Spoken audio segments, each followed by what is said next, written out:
All right. There we are, my friends. There we are. Oh my goodness. Okay. How are you? It's good to see you all. I've been beginning to read stories of the effect of the coronavirus in different ways. I'm not just talking about. Let me close the door because I always get better sound if I close the door. You'll hear. Okay. Here we are. Okay. Oh my goodness. Mwah. All right. So I'm going to start with the song and then I'll start reflecting because it's always better to. When I started, I would always do music speaks louder than words, but today it's Peter, Paul, and Mary early songs day. So I thought, no, that could be from the first, second, or third album, but I thought maybe I would do something that would just feel comfortable for us, and we could sing together. All right.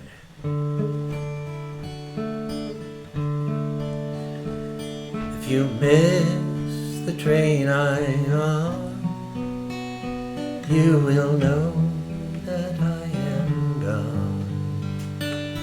You can hear the whistle blow 100 miles,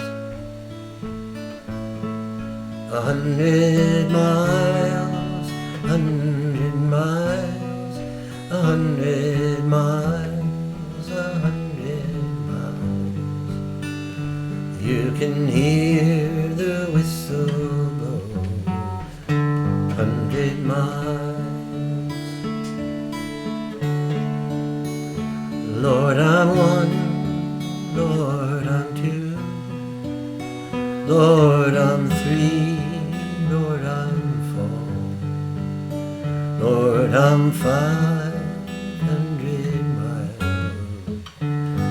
from my home. 500 miles, 500 miles, 500 miles, 500 miles. You can hear the whistle blow 100 miles. Lord, I'm one. Lord, I'm two. Sing it with me. Lord, I'm a one. Lord, I'm three. I'm four. Lord, I'm three. Lord, I'm four.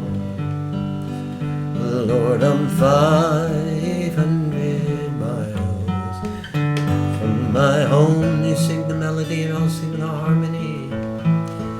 500 miles, 500 miles, 500 miles, 500 miles. You can hear the whistle blow 100 miles. Not a shirt on my back, not a shirt on my back, not a penny to my name. Lord, I can't go home this away, this away, this away, this away, this away. Lord, I can't go back home this away. If you miss the train I'm on, you will know that I am gone. You can hear the whistle blow 100 miles.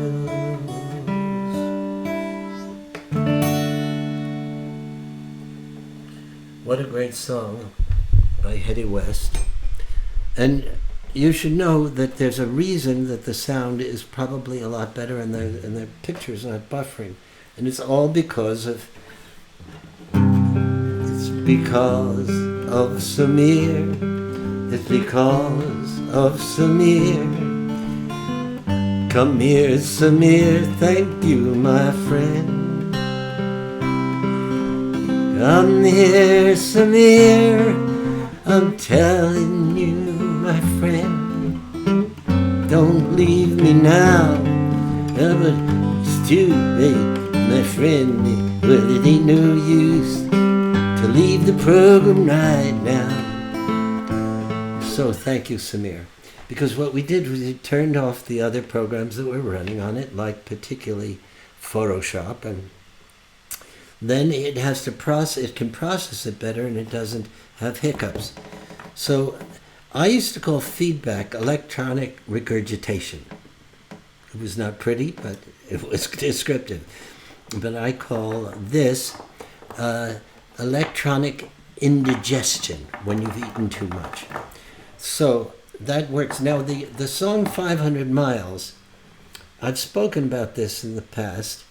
It has the spirit of it, I think, that moves people so much. When Mary sang it, was this sense of a longing to come home but not be in disgrace. Not a shirt on my back, not a penny to my name. I can't go home this way. But I told you before, I mentioned before, that David Halberstam, the way he heard it, and he was a great friend of the group, and he wrote The Best and the Brightest and many, many other amazing books. What he said was that it felt to him as if Mary was saying, not just for herself, I'm ashamed, but I want to go home to a country that I can be proud of. I'm ashamed of what we've become. And if ever there was a time for everybody to say, unless you want to be, have your hubris hanging out of your coat pockets, we have failed, all of us, and none of us has realized to the degree how we have slipped from our humanity and our goodwill. And yet, so many signs of this, and it's wonderful. A friend, dear friend of the family, I'm the godfather of the son of the land, is part of the family, and I wrote a song for somebody who had a birthday. I didn't write a song, I just improvised a song. But 70 people sent in videos. I mean, it was so wonderful that I'm speaking to people. I got some calls and some emails from people I haven't spoken to forever. This is the stuff of which we will rebuild our lives and our country. It's not just policies, it has to be our hearts. The basis of creating fairness is caring about each other. If we're competing and we're saying, what do I want in life? I want more money than I will. What does that lead to? Not only the absence of happiness, it leads to what we're experiencing now, where we haven't paid attention to the ethical issues that come out of caring about each other. So that people who are not getting a chance in life to fulfill themselves. We are not living in the era of slavery, but we have been slave to a value system that has robbed us. So we sing, not a shirt on my back, not a penny to my name. Lord, I can't go back home this away. America, America, America, America. Let me come home to our land someday. The land of milk, the land of fairness, the land of honey, the land of kindness, the land of caring and fairness and respect. The land that we love, that keeps on bringing us together from above, where our hearts are joined in grateful praise. If you miss the train I'm on heading west, you will know that I am gone. You can hear the whistle blow 100 miles.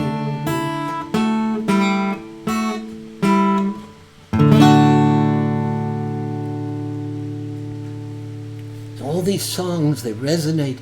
Whenever I've played them with Paul and Mary over the years, they always have a meaning in their own time. Because somehow these songs that come from the impulse not to write hit songs or make money, but to tell the truth about one's life. And that's where Hetty West was.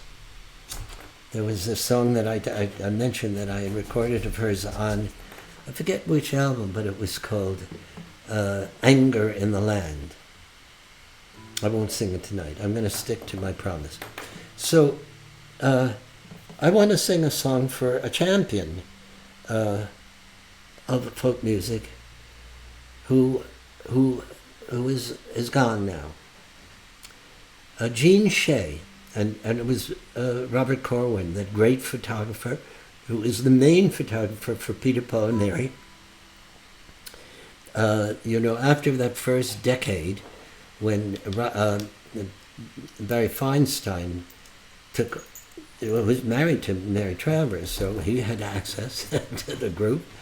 But at the same time, Bob Corwin was taking pictures too of our earliest shows, and he is Legion. He's very famous in his photographs that he's taken of the group. And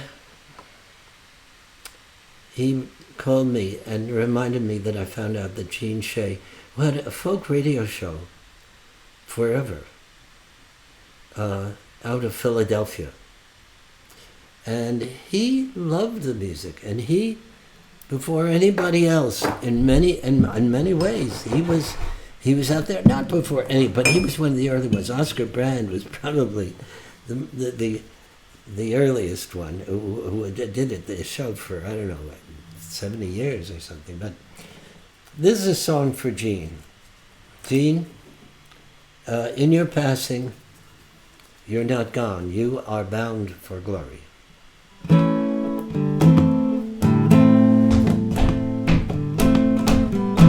From the first album, this train don't carry no gamblers, this train.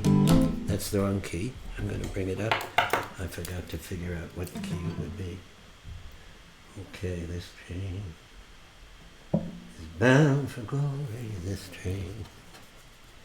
Okay, here we go.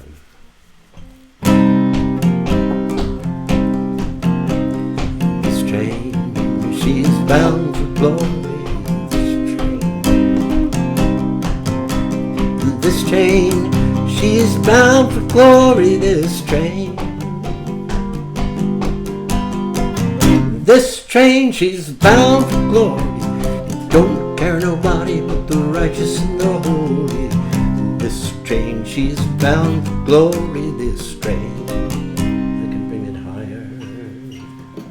And it goes on. This train don't carry no gamblers, this train. train don't carry no gamblers. This train don't carry no gamblers, no crap shooters, no midnight ramblers. This train don't carry no gamblers. This train don't carry no jokers. This train don't carry no jokers. This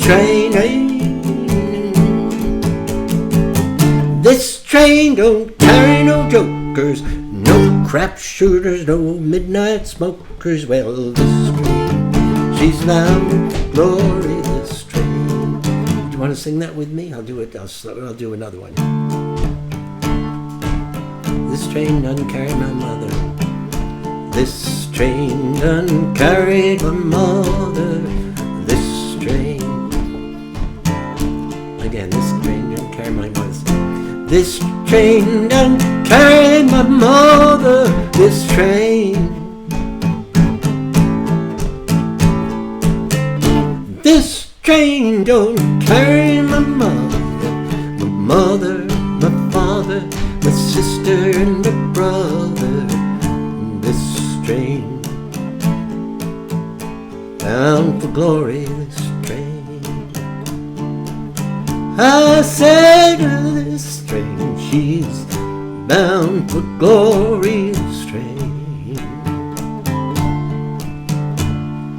This train, she's bound for glory, this train. This train, she's bound for glory, and don't care nobody but the righteous and the holy. Now this train, she's bound for glory, this train.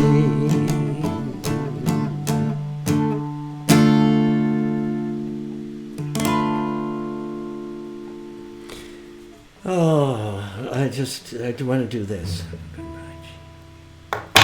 Here.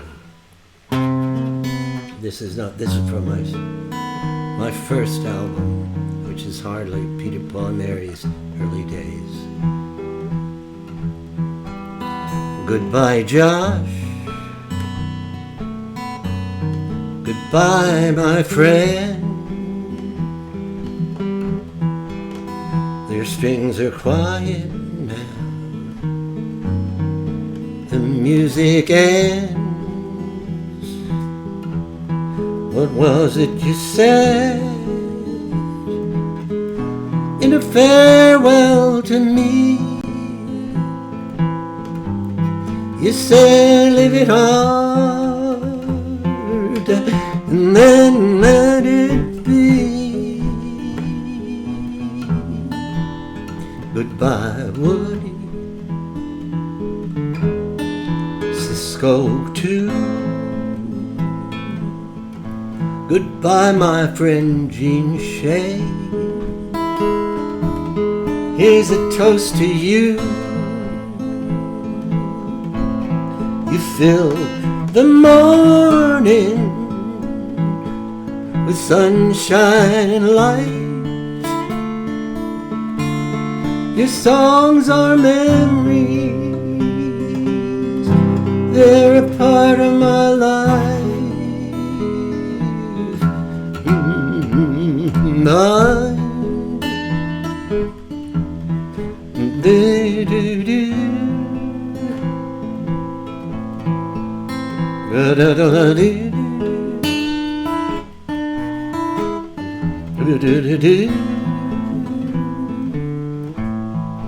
After the morning comes the rain, and in the next morning starts all over again. Goodbye, Josh. Goodbye, Jean Shea. Goodbye, my beloved Lenny. They took you away.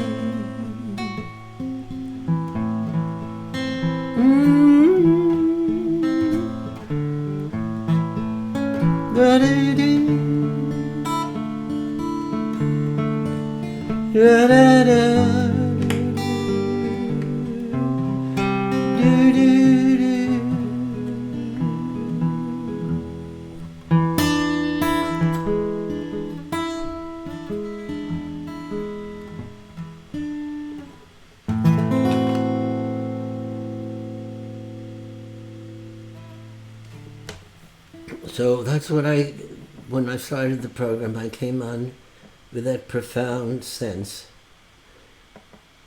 As we are beginning to read these stories, we find out that the direct reality of the loss of coronavirus from coronavirus becomes more and more intensely personal. No, it is not an equal offender. It is because people who are compromised, who don't have access to medical care. There was a whole article in the New York Times about a particular hospital that could not give the kind of care and the danger to the hospital care workers. I cannot believe their bravery, their courage, and their. If that isn't, I'm thinking, as we're living this reality, the phrase that keeps on coming back to me again and again and again is what John F. Kennedy said. He said, think not what your country can do for you, think what you can do for your country. That's a paraphrase. And look what these people are doing. Look what, you even see, it's not just the hospital workers who are directly in contact, but it's the people with the trash. Somebody's got to do it. I saw somebody on television, and he was stocking the groceries. People have to eat. Have you ever thought of not doing it? No. The people have to eat. What greater sense of community than saying we will give of each other?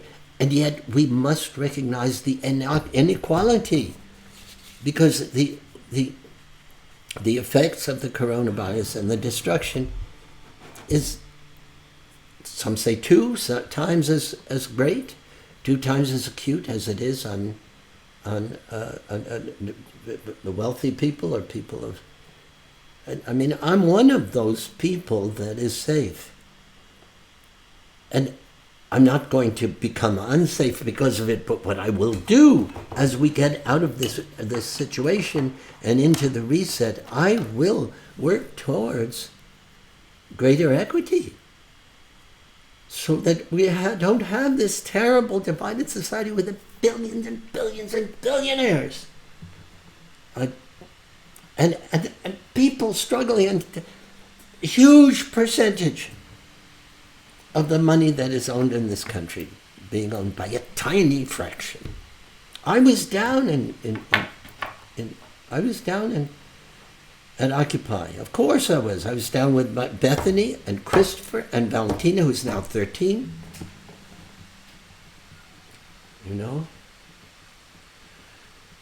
So I want to sing a song that kind of is part of all this, but it's not, but it is. It's Where Have All the Flowers Gone? And then when I finish that, I'm going to tell you one of the things that we have to do, that we can all participate in, to bring ourselves back together again. And it's something in which you can participate. I'm going to show you a 4-minute clip of a 50-minute documentary that will show you something that will startle you. It will startle you because you will see that people who are oppositional, who started out to be oppositional in a small town in Ohio that went 80% for Trump, Democrats and Republicans getting together and finding that when they are in a circumstance not unlike this in coronavirus, in the sense that there is something that brings sense to them. Sense, so that all of a sudden they say, wait a second, in today's world. Wait a second, I care about my friends. Wait a second. I'm not just about money. I'm not just about jewels. I'm not going to show off on the tube when I get on with my family things, or boast about what I've done in this stuff. That's not where it is. And you're going to see these people who say, look, I'm afraid to talk to them because they're very polite in the Midwest. So they're not as volatile as we New Yorkers, or I as a New Yorker am. But you're going to see something startling. And that relates to everything I'm singing. Here it is. What do we do to each other to bring this upon ourselves? This coronavirus, this inequality, this massive increase in the number of dictatorial, oppressive regimes throughout the world that feed on the fear of people and the distancing of them. How can we change it? Become less afraid of each other. And how do we do that? Come to terms with the fact that that is a fiction, it is a lie. Deep in our hearts, the key can open it quite easily, and you will see that after this song. Where have all the flowers gone? Long time passing. Long time passing, sing with me. Where have all the flowers gone? Long time ago. Where have all the flowers gone? The young girls have picked them, every one. When will they ever learn? When will they ever learn? Where have all the young girls gone? Where have all the young girls gone? Long time passing. Where have all the young girls gone? Long time ago. Where have all the young girls gone? Well, they've gone for young men, everyone. When will they ever learn? When will they ever learn? And where have all the young men gone? Where have all the young men gone? Long time passing. Where have all our young men gone? Long time ago. Where have all the young men gone? They're gone for soldiers, everyone. When will they ever learn? When will they ever learn? When? Where have all the soldiers gone? Where have all the soldiers gone? Long time passing.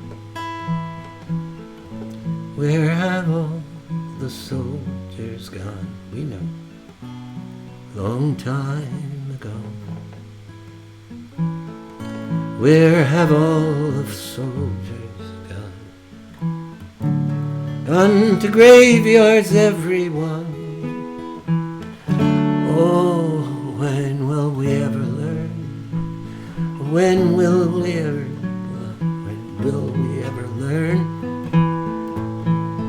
Where have all the graveyards gone? Where have all the graveyards gone? Long time passing. Tell me, where have all those graveyards gone?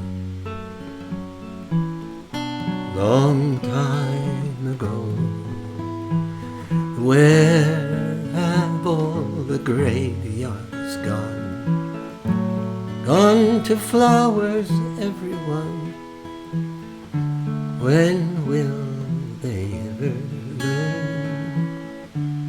When will they ever learn? And where have all the flowers gone? Long time passing. And where have all the flowers gone? Long time ago. Where have all those flowers gone? They have been picked by young girls. Ah, the futility. When will we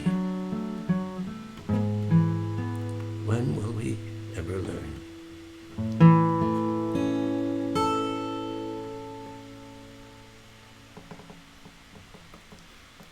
I want to tell you a little story, and then I'm going to play you this video that's going to show you how, if we can have 100 million people see the 50-minute version of this video and see that this is a hoax, that we don't have to hate or fear each other. Yeah, there are some people, but I'm talking about 99.9% of the people. Fewer people than there are billionaires are despicable, incorrigible, lost, psychotic souls. There are more billionaires. But first, I'm going to tell you a story. I was in the West Bank of Palestine, across that horrific wall that keeps people from even knowing each other anymore. There used to be the division, but the mythology of hatred and fear is perpetuated and intensified by that wall. And if we have a wall at our southern border, not only literally but symbolically, it cuts us off from feeling that we can love other people. They are not to come into our country. Anyhow, I was there because I was bringing the Don't Laugh at Me program to it. And there I was singing in Bethlehem to,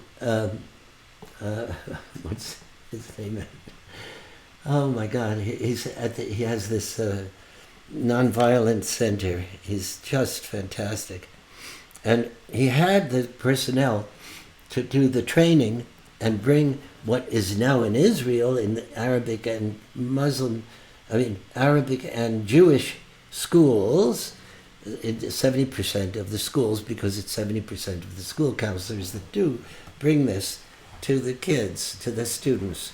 70% of them use this song and this program, and it was, I'm a little boy with glasses, the one they call a geek, a little girl who never smiles, 'cause I got braces on my teeth, and I know how it feels to cry myself to sleep. I'm the kid on every playground, the one that's chosen last, a single teenage mother trying to overcome my past. You don't have to be my friend, but is it too much to ask? Don't laugh at me, don't call me names, don't get your pleasure from my pain. In God's eyes, we're all the same. Someday we'll all have perfect wings. Don't laugh at me. I'm fat, I'm thin, I'm short, I'm tall, I'm deaf, I'm blind. Hey, aren't we all? I'm black, I'm white, and I am brown. I'm Jewish, I'm Christian, I'm Muslim, and etc. etc. I'm bringing this. And he said, Zugbi Zugibli is his name. He has the first, same last name, which is a great honor. Zugbi said, look, I hear what you're saying. It's very compelling, but let me bring my staff together and some people that support us and come and tell us your story, and we'll consider doing this. Bringing the Don't Laugh at Me program that has gone to 20,000 schools as of 10 years ago in the United States. And we're also in Ukraine and in Mexico and in Hong Kong, and not because we said, please take us, but because they called up and they said, we hear this really creates a caring classroom in which kids really treat each other more respectfully, and there's less bullying and more heart and all that, and that's what we were doing. This was 20 years ago. So, but when I was there in the West Bank, it was not 20 years ago, it was 10 years ago. And it was this David Broza, and I called on David Broza, and he helped me. And there's a lot to say about David. And his daughter, Moran, who is now doing incredible things. And his wife, Neely Lotan, who is unbelievable. So I sang it for them, and they said, let's do it, let's go for it. Then I had to get back to the hotel, that very famous hotel in East Jerusalem, the Colony Hotel, which is very old world and very shishi, and I adore it. But I only went to it a couple of times because it is rather costly. And when I'm over there doing Operation Respect stuff, I don't want to do anything like that on the company tab, so to speak. But anyhow, they had a lot of the negotiators that were working together at the time to try to find a road to peace. And Hanan Ashwari was there and whatever, and I had to get back there. So the only way I could get back was for one of the drivers, who was Palestinian, to drive me. And he said, okay, I'll drive you. And we went to the checkpoint, and at the checkpoint, there was this huge tower, and in front of the tower, there was a young woman, had to be about 17 years old, who bore a striking resemblance to my own daughter. Beautiful, with beautiful dark hair and ruddy cheeks, and just such, oh my God. There was a difference, however. She was wearing a flak jacket from here way down, and she had an assault weapon in her hands. Nevertheless, we went up to it, but I saw that my driver, and he had asked me to sit in the front row, was getting very anxious. He said, sit here. And then she said, may I see your passports? So I gave my American passport, she being an Israeli, a Jew like me. And then she saw his, and she said, okay, because he was correct. He said, would you open the trunk? And then I remembered that this guitar, which is pretty big, was in its big case for international travel. And I realized when she saw it, she might think very well that there was a weapon inside. And indeed, when the trunk was open, she grabbed her weapon, and she was in a state of, are we at war? I went to the case, I took out the guitar, and instead of showing it to her, I did this. Erev shel Shoshani Nitzeh el habustan Mor besamim ulevuna Leragelech miftan לילה יורד לאט, ורוח שושן נושבה, אבל השלך שיר בלט, זמר של אהבה.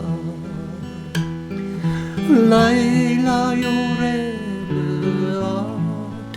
It's called Night of Roses. I looked at her, and there were tears falling down her cheeks. And she said, "Oh," she said, "you sing pretty good." She said, "Where did you get your Hebrew?" This is called Night of Roses, and it was written by David Brose's mother, who was one of the first, along with the Oranim Zabar and those groups in early Israel. And his grandfather, David Brose, founded Neve Shalom, which is an oasis of peace, where Arabs and Jews have lived together in harmony and love since 47, you know. I think it was founded in 47, maybe a little bit later. And so she said, "Can I take my picture with you? And can my friend up there in the tower, with his own automatic weapon of war, take his picture with you?" And instead of saying, yes, I'll take my picture, my heart broke, my friends. We had gone from a state of war to a state of, "Can I take your picture?" Like that. How heartbreaking it is. These people on both, I know them, I have spent so much time doing things I will tell at one time, maybe on these programs, trying to use music. There was a time when we had it all arranged to have a concert in Ramallah and then a concert next day in West Jerusalem with many of the same performers. But the timing, it was already announced in the paper. In any event, I did the pictures, and then I went to the Colony Hotel. And I told them what happened, and I sang. Now you're going to see the equivalent of that. In 4 minutes, you're going to see what I experienced at the border, at that horrible wall that kept people apart. But you're not going to see a physical wall. What you're going to see is a psychological wall, and you're going to see that wall torn down. So now I'm going to ask my good friend Samir, who has just given me a whole other breadth to this program and a confidence to just be less involved with panicking because I can't get online on time, to show you this video that's 4 minutes. The group is called now not Better Angels, it was called Better Angels after Abraham Lincoln. It's now called Braver Angels. And what they do all throughout America is they bring Americans together from opposite political perspectives, and not magically, just with pure old humanity. And Bill Doherty's, who comes from the University of Minnesota, from the field of family and marital relations and therapy and all that, he found this way to just make people, put people in a place where they were asked to do certain things that made them listen to each other. And you will see the beginning and end of what happened. And then, but if you were to see the 50-minute documentary, you know what you would say? You say, we're going to make it. That's what Jim Brown did. Jim Brown, who was the producer and the director of the Peter, Paul, and Mary last shows that we do on PBS, that you've seen? He came there for nothing, and he did it for free. Then we edited it. And my friend Jim Stannard, financed the finishing of it. And he's a singer. So now, Samir, I know you have to, people watch the screen because it's going to go black, and then it's going to say, give us about 8 seconds or 12 seconds, and then you'll see the 4 minutes, and then it'll come back to me, and then I will sing you a song that's apropos, okay? Thank you, Samir. You can let it roll.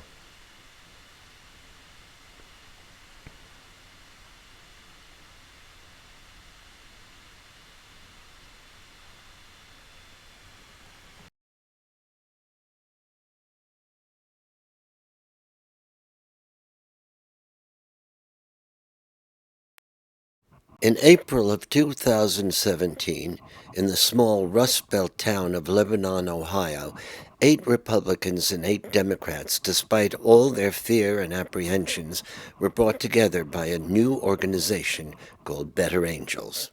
We wanted to see if it was possible for people who had just voted for Trump or just voted for Clinton to spend a weekend talking to one another in a good way. I love Don Trump. A lot of people don't. And I think it's not his personality. He's a man that has given his life for his country, if you think about it. And that's why I love him. Factories have been closing down left and right. So I've seen a lot of forced retirements, a lot of forced layoffs. A lot of the government is just taking over, and it just needs to quit. We need our jobs back. I've had the door slammed in my face. I've had people say very rude things about Obama and ask if I voted for him. I feel like racism is back again. I feel like it's popular to be dumb. It's scary for me and it's scary for my children. My biggest concern is the divide. We are so far apart, and it's hard to communicate and get along and understand each other. Sometimes to speak to an atheist or a person that's not conservative, have the same beliefs as me, a person of a different color. I'll tell you, I'll be honest with you. Right now, I kind of feel afraid to open my mouth. These interviews of the participants in the Better Angels workshop were followed by several hours of exchanges led by Dr. Bill Doherty of the University of Minnesota, who developed the Better Angels methodology. What happened was that they changed their views of each other. They formed a relationship with each other of respect so that they can find some ways to work together for the common good. It's not compromising and it's not converting. The way this weekend affected me is I showed emotions I kept hidden for a long time. This is the first time I've cried in a couple of years, actually. We talked to people this weekend. I was very, very impressed with the dynamics of that. And if you did 20,000 of these across the nation, you would change the world. I truly believe that. If more people will have this experience, I think maybe our country could come back together and pull together as one and learn to share and understand it's okay to have opposing ideas. It's okay to be different. We are still human. We still love one another. And that country needs that again.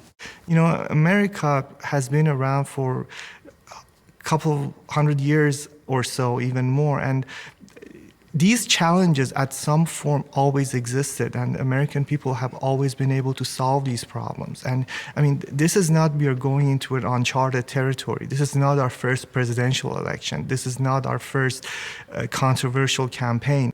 This thing should go on and on and on. This what we just did this weekend should not stop. This should go on to the next county, to the next state, and to the end of the city, and back out into the country and down every highway. So that's what it should do. To help advance this depolarization effort, contact Better Angels at www.better-angels.com. www.better-angels.org. That's www.better-angels.org.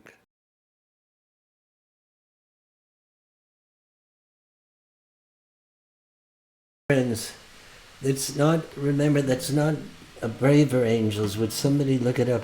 I mean, it's now Braver Angels. And if somebody can look it up and in the chat post the link. This is, if you see the 50-minute documentary of this and you see not that it happened, but how it did, you'll say, you know what? This hatred is skin deep. We can overcome this, but we have to break the powerful hold that has mesmerized us to focus on the fear of each other. And just like, you know, this song, I was very young when I heard this. You've got to be taught to hate and fear. You've got to be taught from year to year. It's got to be drummed in your dear little ear. You've got to be carefully taught.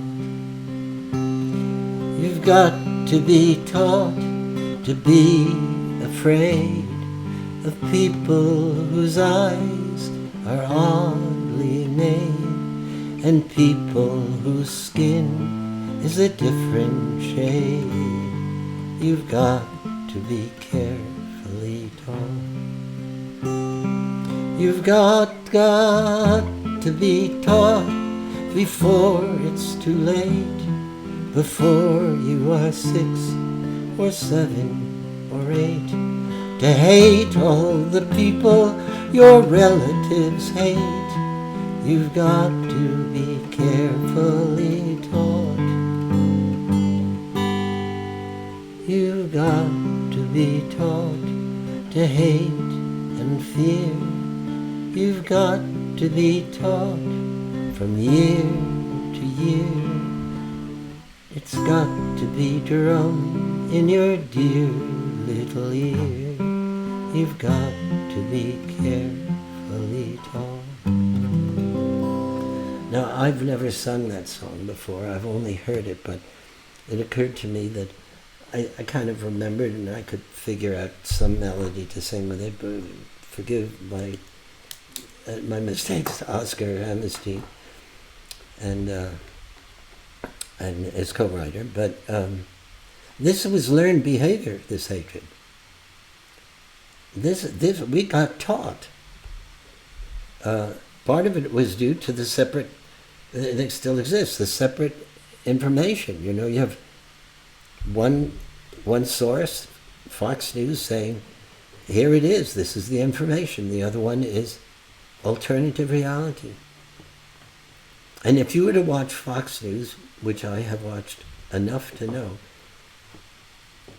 I pretty much adopt that point of view, if that's all I watch. But the point is that with the fear and the anger, for good reason. I'm not saying give up your passion and your values. I'm just saying you don't have to hate other people because they've drunk the Kool-Aid, because they don't get the fact that, you know, what about these people, the two extraordinary people? He was a skinhead and he's got all this, the Aryan nation, and the other one is a minister or a priest, and they run around. There is forgiveness, there is growth, there is love. Love exists. It doesn't just exist, and then if it doesn't exist, it's all over. No. Look what Gandhi did. Look what Martin Luther King did. Look what the Civil Rights Movement did with love. Look at those people. Look at them after they've been together for, it's now 6 hours, but you know what it is? To get 100 million people to do 6 hours together would take 20 years. But all you've got to do, we found out, because they played this in a library, I forget, in Michigan, and the response to it was so strong that it was comparable to the response of people who actually did the the workshop, because they vicariously experienced it, and they said, you know something? I can breathe again. This can be overcome. So that's what I wanted you to see, and I'm going to, tomorrow night, I have the rights to this. I am going to show you this documentary on this channel, and Samir is going to show it to you at 9 o'clock. No, I'll come on at 9 o'clock and I'll sing you a song and say hello. And then I'm going to put it on, and it'll be 50 minutes, and you'll see it. And I will also, if you want to, give you a link so you can view it at your will. But it will also be on this website, and you can see it anytime, and you can send that link, and you'll say, if you say to your friends like I have, would you like to be less afraid that there's no possibility of ever getting our hearts back together again? Although it has changed in this coronavirus. But it's not clear that it bridges this political divide. You can have this gift, and it will make... Why does that happen? Because when we are frightened, if you're running away from a tiger, you're not in a position to say, let's discuss the weather. Let's discuss Socrates. You want to survive. And if you are frightened of those people, you're going to revert to your most nativist, intolerant self, your most frightened self. And when we are divided like that, guess what? That's how it happened in Nazi Germany. Because people were convinced that yes, you have to hate Jews. You have to hate gypsies. You have to hate people with odd mental illness or look funny. Got to be taught to hate and fear. You've got to be taught from year to year. It's got to be drummed in our dear little ears. We have been carefully taught, and we will unlearn this. And one way we're going to do it is by singing together. Another way is by seeing things that contradict this fascination with we are going to look, we're going to see how much we hate it. No, we are not going to do that. You can find examples of that. I just saw The Joker last night. I hadn't seen it, with Mary Beth. It's so applicable to our times. And I'm not going to talk about that. I'm going to sing another song. And then I'm going to show you another of the Parkland songs that was recorded by the Parkland studio, that students from Parkland, Marjorie Stoneman Douglas High School. They wrote it, they recorded it, when they made a video of it, and you're going to see them sing this song called Song for the Silenced, those people who were silenced, the ones that were lost in a sea of violence. But first...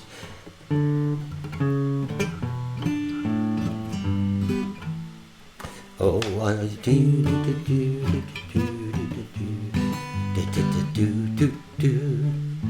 when I was just a lad of 10, my father said to me, come here and take a lesson from the lovely lemon tree. Don't put your faith in love, my boy, my father said to me. I fear you'll find that love is like the lovely lemon tree. Now you can sing with me. This was Peter, Paul and Mary's first hit. Listen to me, I'm talking to you. Lemon tree, very pretty, and the lemon flower is sweet, but the fruit of the poor lemon is impossible to eat. Lemon tree, very pretty, and the lemon flower is sweet, but the fruit of the poor lemon is impossible to eat.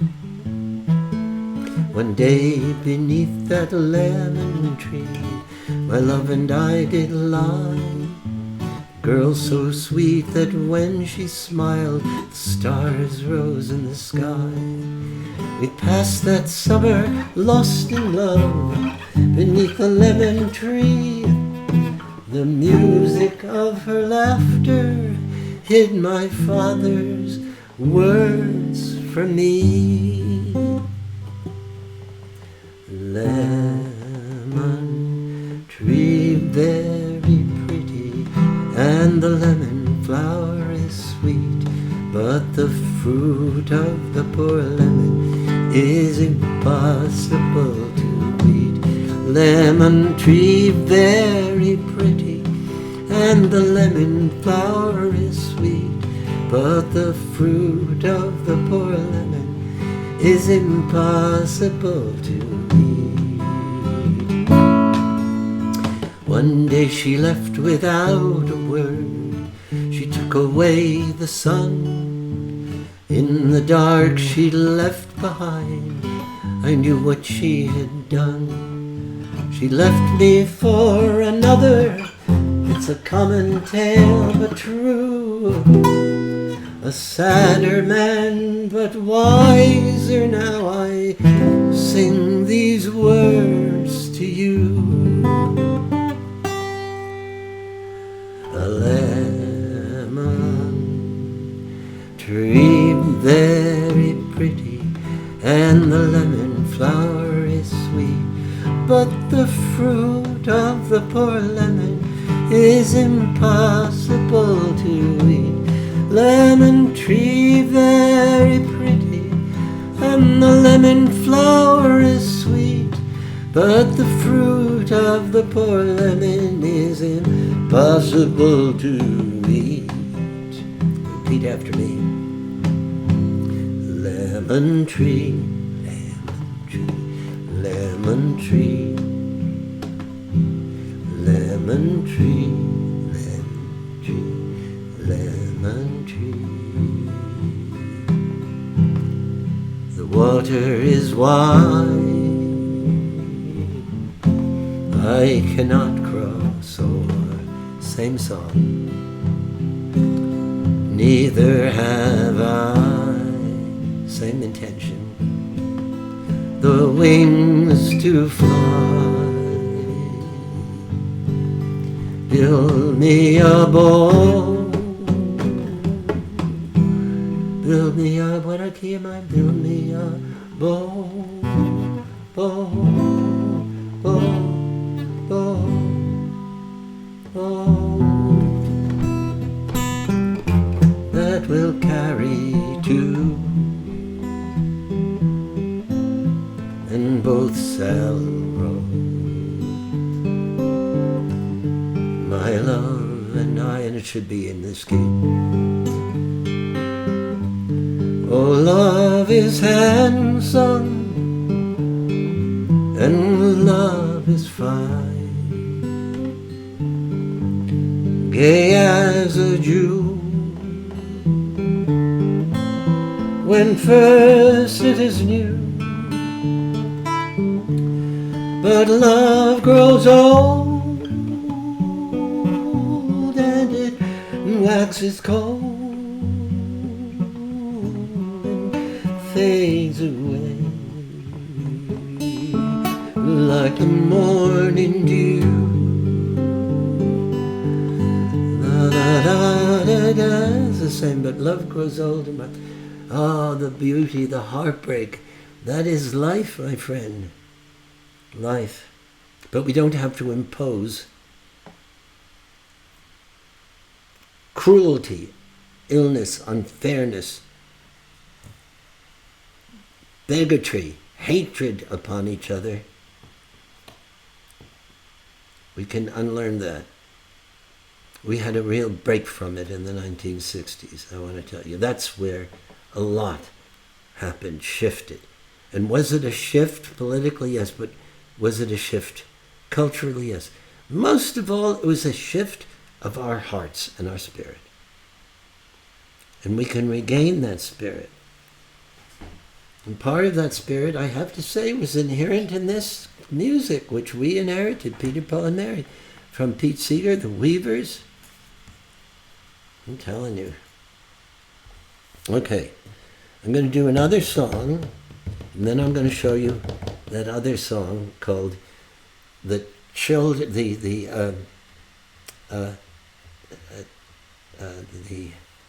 This is by the Parkland students, and it's about. They wrote a song for the silenced, those who were silenced, those who were killed, those who were shot. This is a song for the silenced. The chorus is, the ones that were lost in a sea of violence, speak out for our friends who can't speak anymore. They are the ones that they are fighting for. And this is the voice of these youth. We, a group of 12, went to Parkland and we mentored these students who spoke, and they wrote these things collaboratively. Steve Seskin, who's one of the co-writers of Don't Laugh at Me, wrote it. And when they went to make the first song, and Steve showed everybody how he does his kids write songs, which is amazing. Because he goes to schools and he has the kids collaboratively write the lyrics, but we're talking about great songs, and we're talking about grade school kids. But I'm going to sing this song because I promised to do it, and it says, if I had a hammer in the morning, in the evening, all over this land, a hammer out danger, a hammer out of warning, a hammer out of love between my brothers and my sisters, all over this land.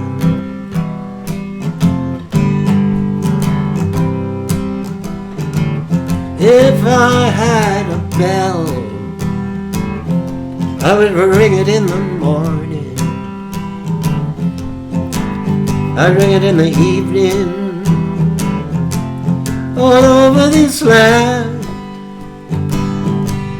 I ring it out of danger, I ring it out of warning, I ring it out of love between my brothers and my sisters, my brothers and my sisters. I would ring it out, I'd ring it out, the love, the first album, my friends, where Peter, Paul, and Mary recorded our first songs together, yes, and Mary had sung in a group of teenagers created by Pete Seeger called the Song Swappers.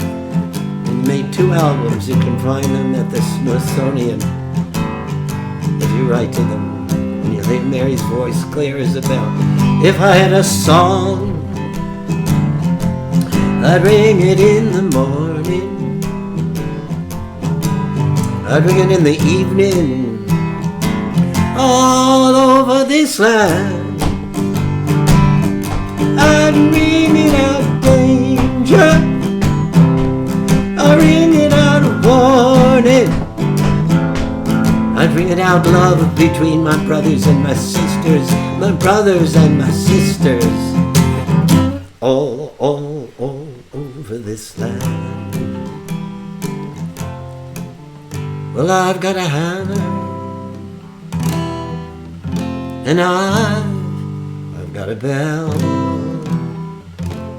and I've got a song to sing all over this land. It's a hammer of justice, the bell of freedom, song about the love between my brothers and my sisters, all over this land. All over. Now you're going to say, okay, sing it right, Peter, okay. If I had a hammer, but not tonight. Tonight I wanted to sing it that way. And that's what Pete Seeger and Lee Hayes wrote. And the prophecy has come true. If we don't watch, attend to, and deal with the reality of the necessity in each generation for protecting fairness, equity, rights, and freedom, they will erode, and they have done so. And how do we protect them? The last line of each, with the love between our brothers and our sisters. It all springs from love, not from laws and from fear. We have a choice. Do we want to be ruled by fear or by love? Because if we're going in the direction we're going, and if the world is going in that direction, but here, the coronavirus comes along and all of a sudden people are looking around and say, what's going on? What's going on? It's a prophetic time. The time of the prophecies. Jean Shea, I love you. I'm singing, I'm going to do this little song too. This is from our first album. I am a man of constant sorrow. I've seen trials all of my days. I'm going back to California, place where I was partly raised. All through this world I'm bound to ramble, through storm and wind, through sleet and rain. I'm bound to ride that northern railroad. Perhaps I'll take the very next train. Your friends, they say, I am a stranger. You'll never see my face no more. There is just one promise that's given. We'll sail on God's golden shore. I am a man of constant sorrow. I've seen trials all of my days.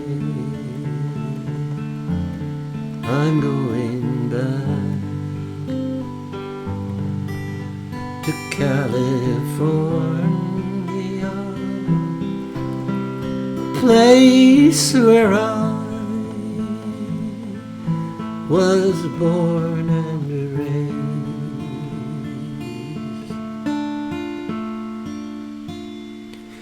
Of course, they did a version of that in "Oh Brother, Where Art Thou?" and Judy Collins in the 1960s, sang "Maid of Constant Sorrow" brilliantly. Judy, amazing. By the way, Steve Seskin is doing 3 sessions online that I want to tell you about. I'm going to, when I give my announcement for tomorrow, I'm giving you that information. He is unbelievable. And when you come back from this next song by the Parkland Singers, the one song for the silenced, and this is how it happened. Steve Seskin said to all these students who would come there, and they knew what they were going to write about. These are the students who had witnessed and lived through this horrific shooting at Parkland, at Marjorie Stoneman Douglas. And they were they were in shock. They were grieving. They, you know, look, it was a year later, two of them, these students who survived, took their lives. You cannot imagine what it was like to be in their presence. It was beyond description. And yet, when we were writing, I saw that this hatred, fear, pain was transformed into something that gave them a way to get a handle on what they were feeling and say what they felt. And you're going to see this in this song. When they sing this song, it's just extraordinary. So Steve Seskin asked, well, what do you want to write about? What shall the title be? And they suggested 12 titles, and the one that they voted on was Song for the Silenced. Now, the important thing is nobody in that group of 12 songwriters told these kids what to write, and the only time we stepped in, basically musically, was where we had the skills. We were a little older and a little more experienced, but we allowed them to tell their story. You're about to hear their story, and when we come out of it, I'm going to have another little surprise for you, and then we'll sing Puff. Okay, so Samir, my brother, my wonderful brother, take it away.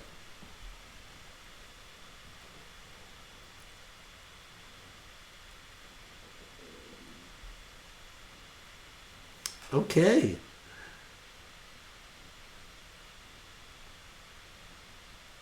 Go for it. Oh, he's going to do it. There he is.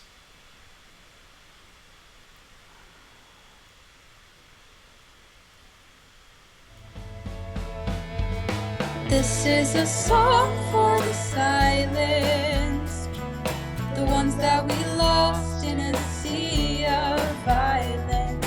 Speak out for those who can't speak anymore. They are the friends we are fighting for. This is a song for the silenced.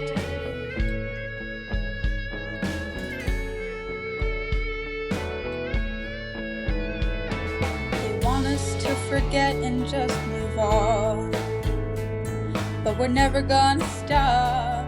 Our convictions are too strong. We are the change, we are the change. Let's not let the victims die in vain. Let's rise up from all this pain. We are the change, we are the change, we are the change. This is a song for the silenced, the ones that we lost in a sea of violence. Speak out for those who can't speak anymore.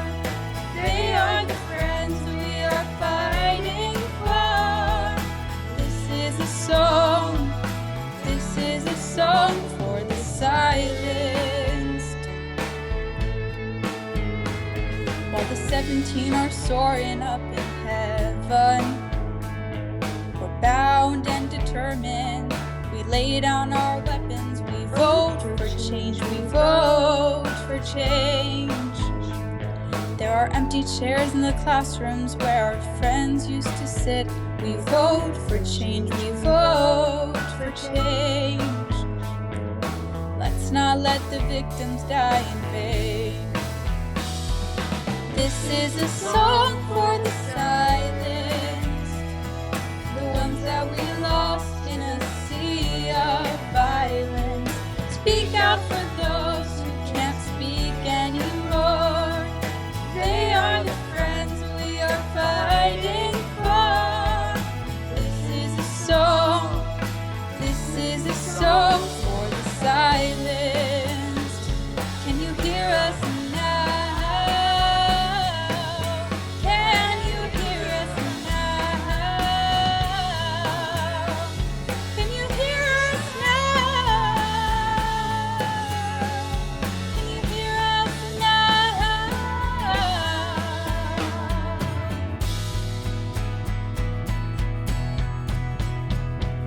This is a song for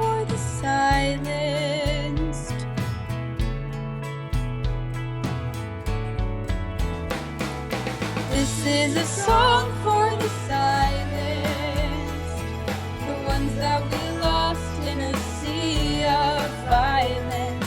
Speak out for those who can't speak anymore. They are the friends we are fighting for. This is a song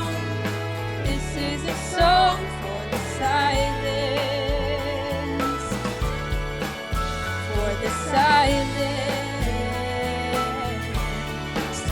for the silence.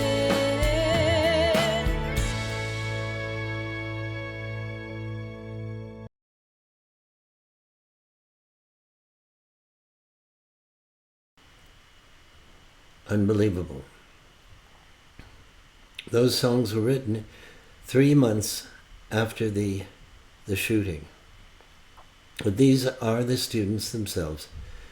And we recorded this on a Zoom. We have done 3 of these songs that way. And these students will be heard on a broadcast that is going to be international, with presidents of countries, leaders, religious leaders, Yo-Yo Ma, Oprah Winfrey. You know, it's going to happen. They're going to be heard. This song will not be amongst those. The songs that you'll hear are 2 others. One called "The Children Will Lead the Way," and the other one is it's called "Shine." And these are the songs of our own time, like "Blowing in the Wind" and "If I Had a Hammer," that come from the heart of the people who are saying,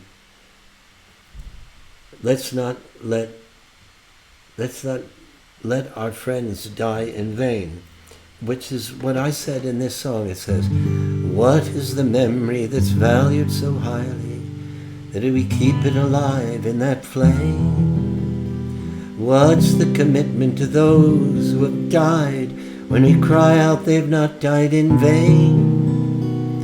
We have come this far, always believing justice will somehow prevail. This is the burden, and this is the promise, and this is why we will not fail.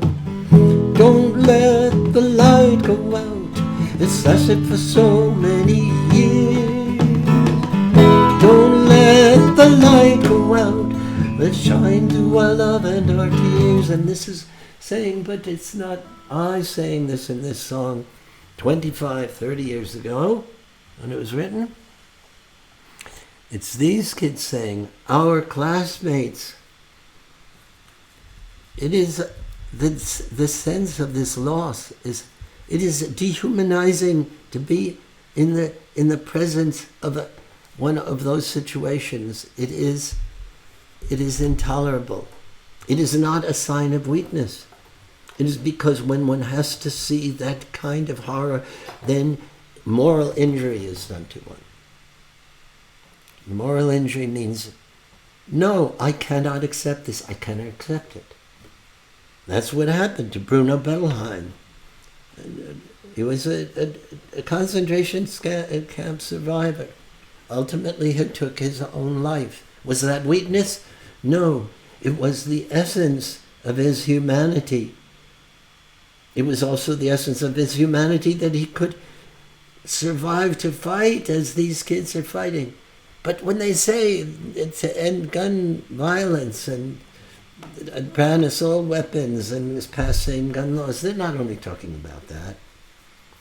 They're talking about taking back the morality of a nation that wants to come home. A nation that wants to come home to a place where parents everywhere in America are frightened because they don't know if they're going to see their children again, because 230,000 of them have been killed. Have been present when there was a shooting in a school. 230,000. Is that a moral nation to us? No. We say, not a shirt on my back, not a penny to my name. Lord, I can't go back home. This way, we must not go back to the way it was. This way, America, this way, this way, this way. Let us come back to an America that says that the lives of our children are more important than allowing people to make money by having assault weapon rifles or guns for any reason other than sport. No. Except for the police and the army, no. This is not crazy, it just happens to be the law in virtually every other civilized first world country. Nobody else has this kind. Australia had one shooting. That was the end of guns. What have we become? What have we allowed? No, bring us back to our moral selves. And now we're going to bring us back to our, and you want to know what the Parkland students are and they're about? Well, next broadcast, I'm going to talk more about it. But in the meantime, I'm working with my friend Trudy Mason. We're working on a press release, and we're going to get that out to you, and you're going to find out about it, and you're going to know that this is happening. It's not just people talking, it's also people singing songs. Puff the magic dragon lived by the sea, frolicked in the autumn mist in a land called Annalee. Little Jackie Paper, he loved that rascal Puff, and brought him strings and sealing wax and other fancy stuff. Everybody now puff, magic dragon, he lived by the sea. And he frolicked, man. He wasn't running around, man. He was frolicking, you know. I mean, because that was so heavy duty in those times. They didn't go running, man. They frolicked. Yeah, they frolicked in the autumn. They frolicked in the autumn mist in a land called Honolulu. Little Jackie Paper. Not big Jackie Paper, no. Little Jackie Paper. He was little in stature and huge in heart. Loved that rascal Puff. And he brought him strings and sealing wax and other fancy stuff. Fancy stuff? No. Puff the magic dragon lived by the sea, and frolicked in the autumn mist in a land called Honolulu. Oh, Puff the magic dragon lived by the sea, and frolicked in the autumn mist in a land called Honolulu.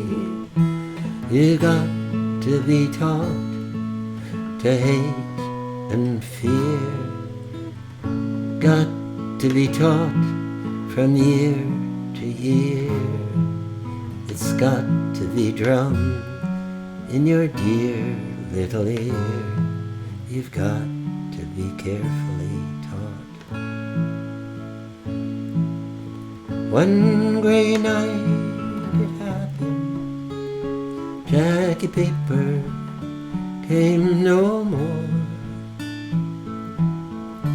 Puff that mighty dragon,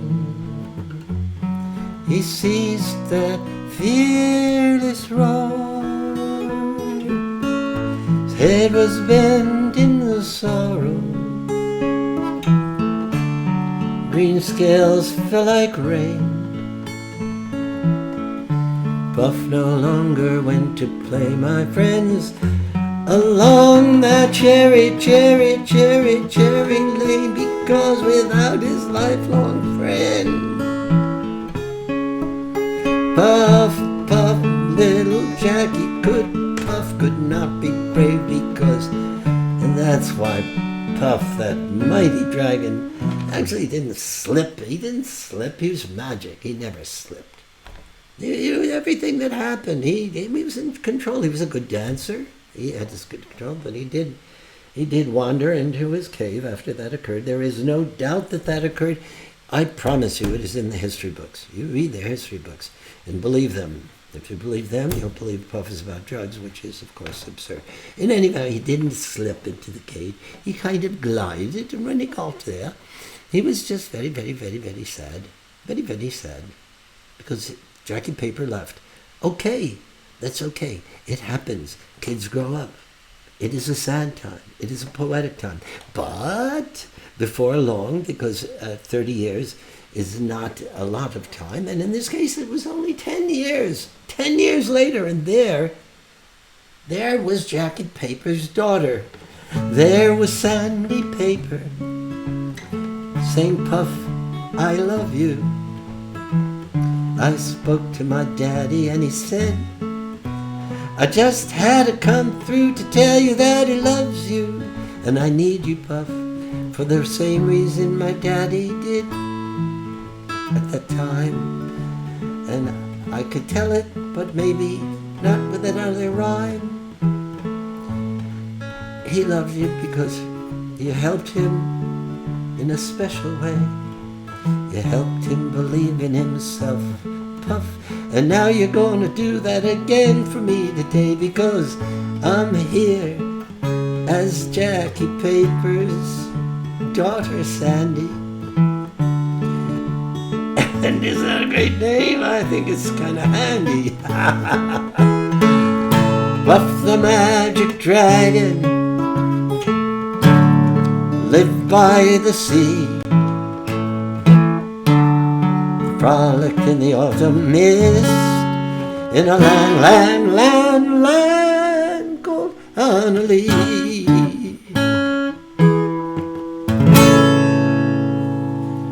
And you know who I saw was on that? I saw Carmen Moore, my dear friend.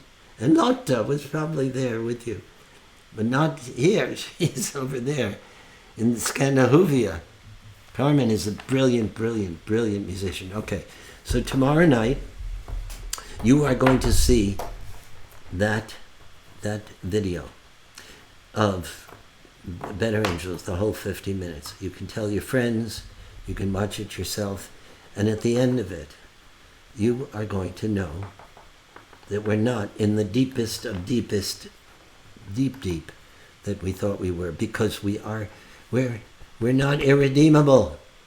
Now, tonight, unlike the other nights, because technically it's much better, according to Samir and myself in conversation, when we end, we're going to end without that post-period and a bit of a free-for-all, and there's enough time to say hello while we are on the air, and I'd prefer that we just do it this way. It's technically better for us, and it's also, it keeps the tone very, very much, I want you to resonate with what we've shared, friends. I want to come closer to you. Maybe that's a little too close. Maybe I'm going to say goodnight. Maybe I'm going to say, and when I get to the door closes, Samir, if you can turn it off. Irene, good night.